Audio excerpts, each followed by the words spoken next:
Mesdames, Messieurs de la presse nationale et internationale, nous vous remercions d'avoir accepté notre invitation. Nous sommes l'association dénommée Osiman. Osiman en langue fang, une langue très connue du Gabon, qui signifie en français la pensée. Et là devant vous, vous avez la coordination du 2e arrondissement de la commune de Libreville. Le point de presse de cet après-midi marque le lancement officiel de notre campagne de proximité dans l'ensemble des quartiers du 2e arrondissement de Libreville. Elle va consister à faire la promotion du vote du oui lors de cette élection référendaire qui aura lieu le 16 novembre prochain. Notre coordination a pour thème de campagne abstention 0 et le vote du oui 100%. Je ne vais pas trop m'étendre. La campagne que nous allons mener va s'articuler sur 2 méthodes de travail. La première consiste à faire le porte-à-porte, que nous appelons la campagne de proximité, mais aussi l'organisation des mini-causeries et des causeries spécifiques. Nous avons choisi de faire de la pédagogie de proximité. La pédagogie de proximité va être notre outil de travail. Nous ferons le porte-à-porte, le corps à corps, auprès des populations du 2e arrondissement de Libreville. Nous ferons le tour des ménages.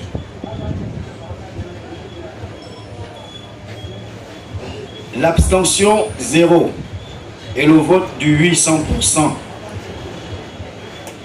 est notre thème de campagne. Pourquoi nous avons choisi de voter le oui? Nous ferons cette œuvre pédagogique auprès des populations en leur expliquant ce que c'est le référendum. Tout à l'heure, nous allons le faire. Pourquoi lutter contre l'abstention? Pourquoi voter le oui? Et expliquer aux populations les préalables du vote. Voici autant de sujets que nous allons aborder au cours de nos différentes rencontres avec les populations du 2e arrondissement. Mesdames, Messieurs de la presse, je vous l'ai dit tantôt, nous allons faire de la pédagogie. Et l'occasion que vous nous offrez va nous permettre maintenant de vous expliquer en quelques mots ce que c'est le référendum, ce que c'est l'abstention 0 et le vote du oui 100%, et les préalables du vote.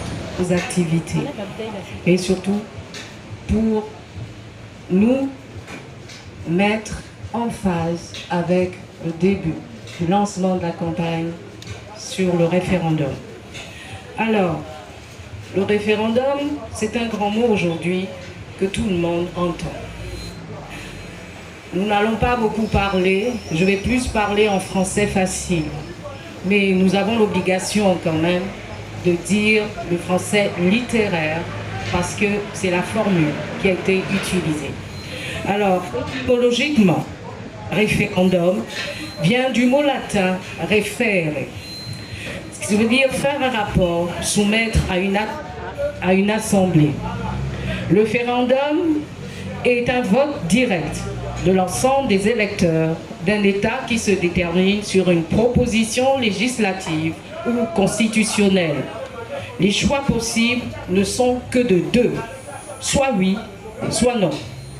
Le projet de vote est soit accepté, soit rejeté. Alors, référendum, on entend aujourd'hui, beaucoup de Gabonais, parfois, nous sommes un peu surpris, ne savent même pas ce que c'est pour une grande nation comme le Gabon.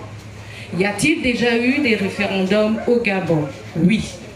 En 1958, lorsque le Gabon est passé en République gabonaise. Ensuite, il y a eu un deuxième référendum en 1995 qui consistait uniquement à ratifier les accords de Paris, effectivement, qui élaborent les lois.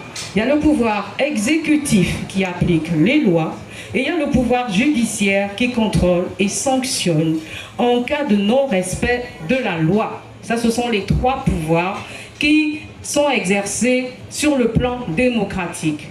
Et la démocratie est vraiment assise lorsque le quatrième pouvoir joue son rôle. Et le quatrième pouvoir, c'est nous, c'est la population, c'est le peuple, qui est la femme légitime du mari époux de la maison Gabon.